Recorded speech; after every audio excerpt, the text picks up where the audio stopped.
Maligayang pagdating sa Kinay. Ang pangalan ko ay Mihail. Ngayon, pag-uusapan ko ang tungkol sa disenyo ng barko. At ang disenyo ng barko ay nagsisimula sa mga taon, sa mga siglo, at makikita pa rin natin ang ilan sa mga bagay na ipinatupad pa rin sa parehong paraan. Walang nagbago, walang mga pagpapabuti, at ito ang dahilan kung bakit ito nakakaapekto sa pagiging epektibo at paglipat ng enerhiya. Ang tunay na paglipat ng enerhiya, hindi ang isa na nilikha upang maubos ang mga bulsa ng mga may-ari.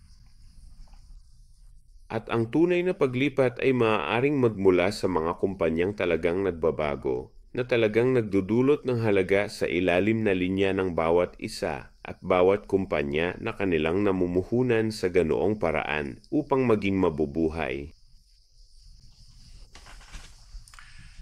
At sigurado, alam ng mga may-ari kung saan mag-invest, paano mag-invest. Sa side namin, pwede rin naman kaming mag-consult at mag-advise sa mga may-ari kung maganda o masama rin ang desisyon. Pero ang pinaka-importante ay may solution which gives you highly an advantage. And highly an advantage para maging commercial din, stand out of the rest of the fleet. Hindi lahat sa kanila ay naiintindihan yon. Not all of them has been thinking about that for the reason, kasi wala namang nagtaas ng mga ito, additional opportunities. Upang mapataas ang mga pagkakataong ito, ang mga tao ay kailangang lumikha ng ilang mga kasanayan, okay? Kailangang ipakilala ang ilang mga kasanayan sa, una sa lahat, sa kanilang sarili at pagkatapos ay sa industriya. Kung hindi tayo makakagawa ng isang sasakyang dagat na mas may kakayahan at may higit na halaga para sa komersyal nito, presensya sa loob, sa industriya at sa merkado, karaniwang ipinuposisyon natin ang ating sarili na mas mababa. Pwedeng daily rate, pwede pang freight, pwede na, let's say, charter's rate.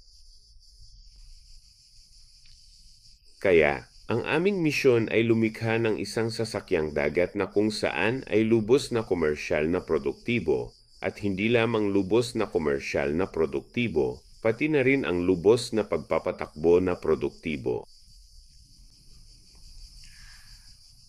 Mula sa malaking kaalaman na naipon ko, nagagawa kong ihatid ang mga negosyo sa susunod na hangganan ng mga solusyon na magbubukas sa halagang ito, parehong komersyal at parehong pagpapatakbo.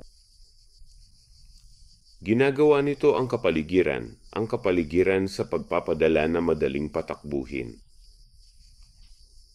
At ang pinakamahalagang bagay, gayon din, upang maging kakaiba sa iba, kailangan din nating mamuhunan sa ating mga tao, sa ating human capital na parehong epektibo sa mga asset.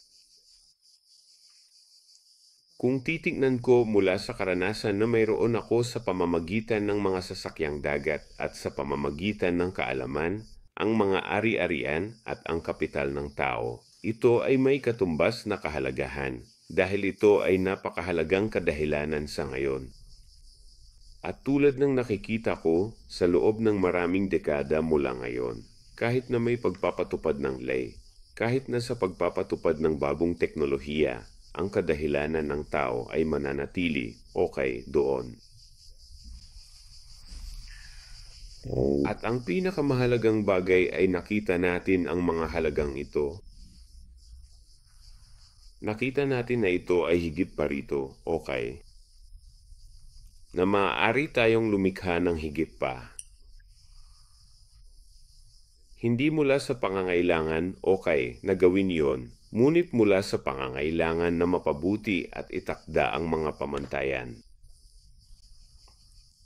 Kaya't kung binabalikan natin ang kasaysayan noong mayroon tayong mga unang barkong sinaw na pinapagana ng karbon, langis, o sabihin nating mabibigat na langis, mas mabibigat na langis, na hindi gaanong dinadalisay tulad ng mayroon tayo ngayon. Wala tayong masyadong teknolohiya tulad ng mayroon tayo ngayon. Habang tinitinan natin ang kasaysayan ng tao, ang mga tao ay palaging makabago. Nakahanap sila ng mga paraan, makakahanap sila ng mga paraan sa bawat at anumang kondisyon. At ito ang dahilan kung bakit lubhang kailangan ang pagbabago sa barko. Ang pagbabago ay hindi isang bagay na masama. Ito ay isang bagay na natural na dumarating sa paglipas ng panahon. Ito ay katulad ng pagbabago ng ating katawan. Ito ay katulad ng pagbabago ng mga produkto. Ito ay ang lahat sa pagbabago. Ito ay pareho. Ang oras ay hindi lumipad pabalik. Ang oras ay umuusad lamang. At ang pagkakaiba sa pagitan ng oras at pagpapadala ay na ito ay pagkakaroon ng, sabihin natin, ang pagkakaiba at kawalang interes. Ito ay may parehong eksaktong punto. Pasulong lang ito. Kaya ano ang nakaraan? Ito ay mabuti. Maaari naming kunin ito. Maaari tayong matuto mula dito. Maaari din natin itong suriin at muling gamitin. Pero kailangan naming mag-insist sa loob. Ngayon, ipapakita ko sa iyo ang isang libro at isa ring online na kurso na naugnay sa paghuhugas ng krudo at langis na krudo. Ito ay isang aklat na naglilipat ng kaalaman na aking naipon, ang kadalubhasaan, at lahat ng tagumpay na kinakailangan upang magkaroon ng pinakamahusay na posibleng mga operasyon sa pagdiskarga ng hindi nagpapatuloy sa mga hindi kasiyasyang sitwasyon, mga karagdagang paghahabol. Ginagawa nitong mas madali ang iyong trabaho sa pagsakay sa barko.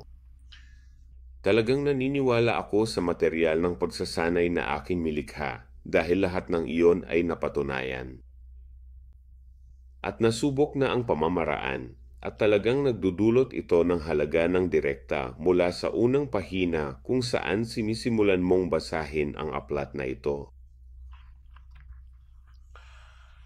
Isa pang bagay din para magkaroon ng mas mahusay na pangunawa at magkaroon ng malalim na kaalaman ay sumali sa online na kurso na partikular kong ginawa para sa paksang ito na available na sa YouTube channel. Ang libro, madali lang itong bilhin mula sa Amazon at maaari kang direktang magkaroon ng access doon sa pamamagitan ng mga link na iiwan ko sa ibaba sa video na ito. Kaya sumali na ngayon at buksan ang mga bintana at pagkakataon sa harap mo ng mas madali at mas madaling ma-access.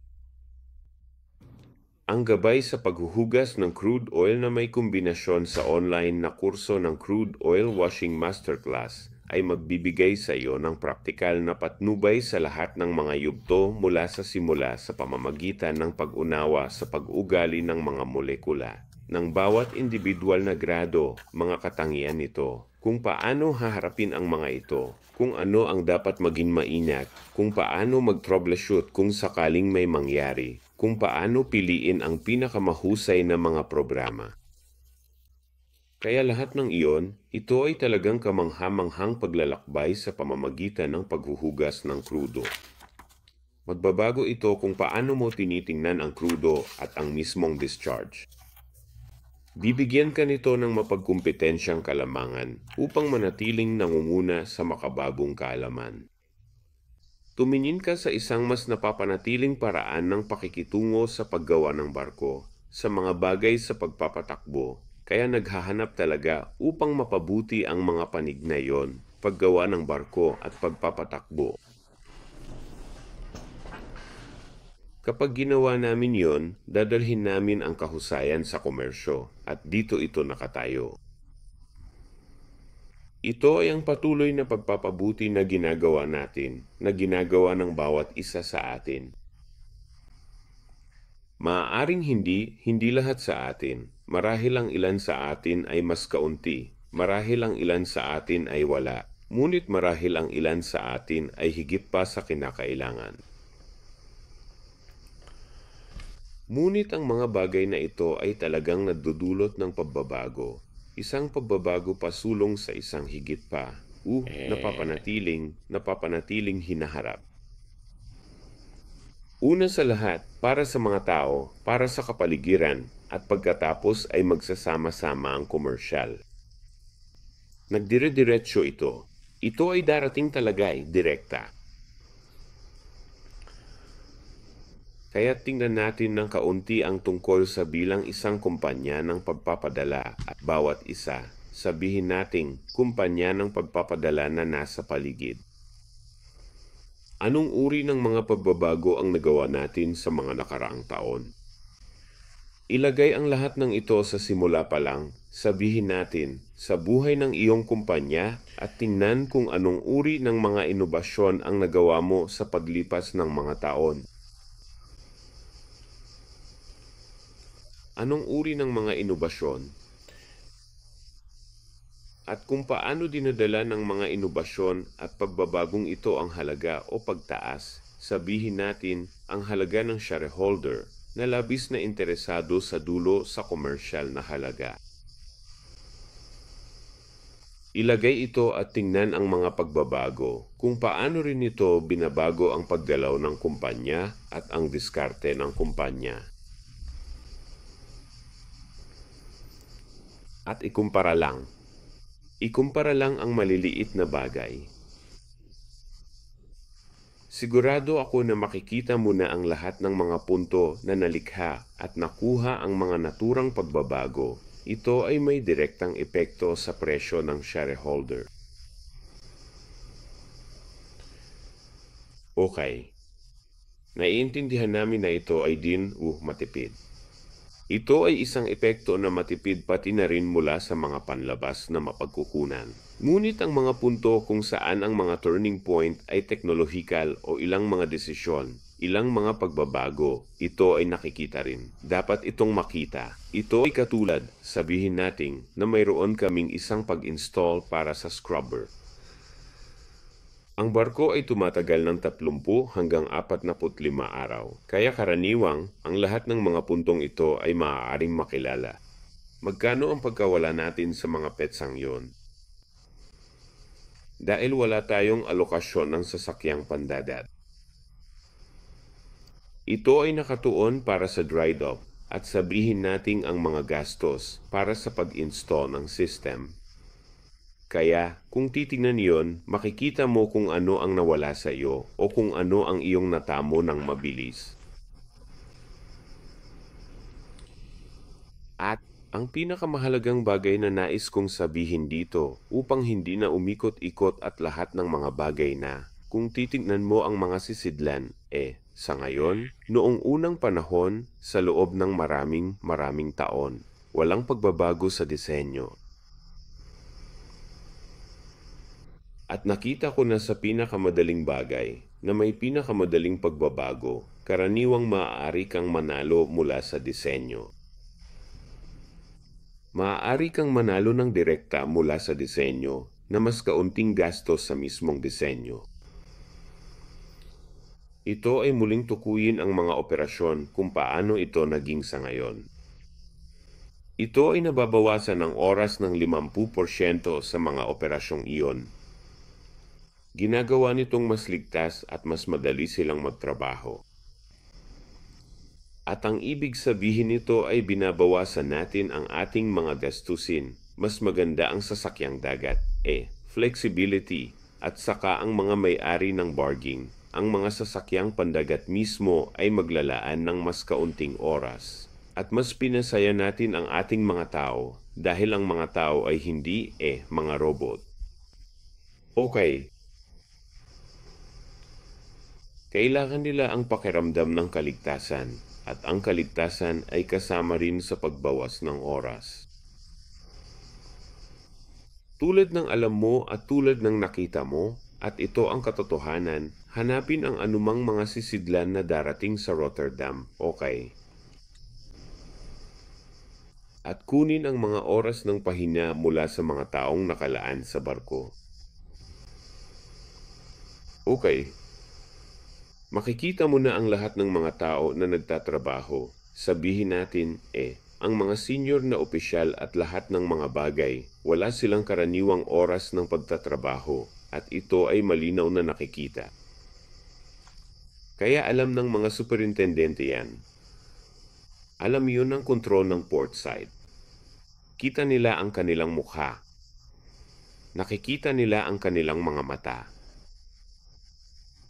But the most important thing is that nobody's talking about that. And the reason is, hindi lahat ng superintendents ang magdadala niyan sa may-ari. Pag-una sa lahat, gumawa sila ng culture of fear. Kung ano ako if I tell that this will be the reality, how this will change in my position, let's say. Ito ang iniisip ng superintendente. Iniisip ng may-ari, maganda ito. Mga bobo sila. Nagtatrabaho sila ng 30, 40 oras at binabayaran ko sila ng 8 oras o 12 oras at nagtatrabaho sila ng 24 o 36 na oras. At marahil kahit na ang may-ari ay walang anumang palatandaan tungkol doon na ito ay nangyayari dahil ang mga seaman ay pakiramdam na ang mga oras ng pahinga ay lahat nararapat at lahat ng mga bagay. Pero, still be, naniniwala ako na karamihan, hindi sumusunod, yung resting hours. Kaya ito ay hindi isang malinaw mundo. Okay, hindi ito kalinawan. At ito, uri ng pagtatrabaho at ang mentalidad na ito ay hindi nagdadala, anumang mga pagpapabuti ay hindi nagdadala ng anumang pagbabago sa industriya. Bukod dito, pinipigilan nito ang pag-unlad at kalinawan sa loob ng industriya dahil hindi natin direktang nahaharap ang problema tulad nito. Ipagpaliban lang natin ito at ipagpaliban natin ito hanggang sa susunod na aksidente. So, what propose it is completely shift to realize and clearly address these issues, not because it will raise the cost, not because it will. You will be little bit outside of your clothes through what you will learn. Ngunit sa totoo lang, upang i-set up ang mga bagay kung paano sila dapat gumana. At makikita mo na ang pisika at ang mga batas ng kalikasan ay talagang malinaw na tinukoy ang mga hangganan, ang mga malinaw na tinukoy na mga hangganan ng pagpapatakbo at ang kanilang mga limitasyon. Ito ay mas malinaw. At bakit hindi itakda ang ganitong uri ng tinukoy na mga hangganan? Nakatakda na ito para sa karamihan ng mga bagay. Bakit hindi na lang sila sundan? Sundin sila, ngunit itaas din ang mga tanong kung bakit. Okay, huwag lang silang sundan ng bulad. Sundin sila, ngunit itanong din kung bakit. Bakit natin dapat gawin yon? Bakit natin dapat gawin ito? At ito ay nagdudulot ng clarity. Nagdudulot ito ng kalinawan, transparency at tiwala. So, rebuilding that culture, we are already positioning ourselves as company, as industry, much higher. Without making any changes, without making any, let's say additional implementations, okay. Wala naman kaming ginawa for the moment. Wala naman kaming ginastos. Wala kaming ipinatupad na bago, kaya sumusunod lang kami at sinusunod lang ang mga pangunahing kaalaman. Dito nagsisimula. At dahil sinusunod namin ang mga pangunahing kaalaman, dahil sinusunod namin ang natural na daloy ng trabaho, napagtanto namin sa pamamagitan ng pagtatanong kung bakit, kung ano ang magagawa namin upang mapabuti kung ano ang mayroon kami sa kasalukuyang sandali. Kaya, iyon ay talagang isang mabilis, sabihin nating, paraan upang mapabuti ang mga bagay at magkaroon ng higit pa. Mga kagiliw-giliw na proyekto para sa pagpapatupad at mga ideya, na naniniwala ako na ito ay mas mataas na halaga kaysa sa kasalukuyan. Ngunit ako ay labis na masigasig na gawin ang pagbabago at pagpapatupad, kaya't ibinaba ko ang mga presyo, talagang ng marami. At 100% sigurado ako nagagana sila, bawat isa sa kanila. Dahil laging nagtatanong kung bakit. Maraming tanong kung bakit. Mayroon ding maramihang pagpapatunay ng mga bagay na ito, at ito ang dahilan kung bakit ang propesyon na ito ginawa itong parang agham. Ito ay katulad ng agham. Kaya, gagawa ako ng isang patalastas na iyon upang makita mo ang libro na aking ginawa at ang kurso, ang online na kurso na magagamit para sa paghuhugas ng krudo. Naniniwala ako na ang aklat na ito na nakikita mo dito ay dapat na nasa bawat sisidlan, madali, magagamit at na-access dahil ito ang pangunahin para sa bawat at bawat tanker sa buong mundo. At isa pang bagay, mangyaring sumali sa aking website kung saan gumawa ako ng mahusay na material sa pagsasanay na magpapalakas ng iyong kaalaman una sa lahat. At ay level up at iposisyon ang iyong kumpanya ng mas mahusay. Kaya magkakaroon ka ng mas kaunting mga issue, mas kaunting gastos din. At ito ang punto na mayroon tayong mahusay na daloy ng mga operasyon, ng mga komersyal na koneksyon, kaya mas kaunti ang mga pagkagambala natin sa supply chain. At ito ay dumarating lamang sa pamamagitan ng kaalaman habang gumagawa tayo araw-araw, isang maliit na ladrilyo ayon sa panahon at upang tapusin ang ating sining, sabihin natin. Kaya tumutok tayo dyan. Tumutok tayo sa mahusay pagtatanong kung bakit upang makagawa tayo ng bago. At napakahalagang bagay, sumali sa aking website. Iiwan ko lahat ng link sa ibaba ng video para madali itong ma-access. Huwag kalimutan na gumawa kami ng espesyal, libreng alok para sa apprentice, mga deck cadets, mga kadete, may kaugnayan sa maritime. Mga bagong dating din sa industriya para sa libreng konsultasyon sa pamamagitan ng WhatsApp na mayroon ako sa aking pangunahing pahina ng channel. Pumunta sa revieway.mocorp.com at makikita mo ang lahat ng naugnay na material, lahat ng naugnay na link na maaari mong salihan. At gayon din, sumali sa isa sa mga membership at naging taga-suporta ng channel at ng mga mahuhusay na ideya at ang mahusay na material sa pagsasanay dahil layunin namin na maging pandaigdigang eksperto sa maritime trading at innovation. Maraming salamat po. Nais kong manatiling ligtas kayong lahat at magkaroon ng magandang araw at magkita-kita tayo sa susunod na video. Bye-bye.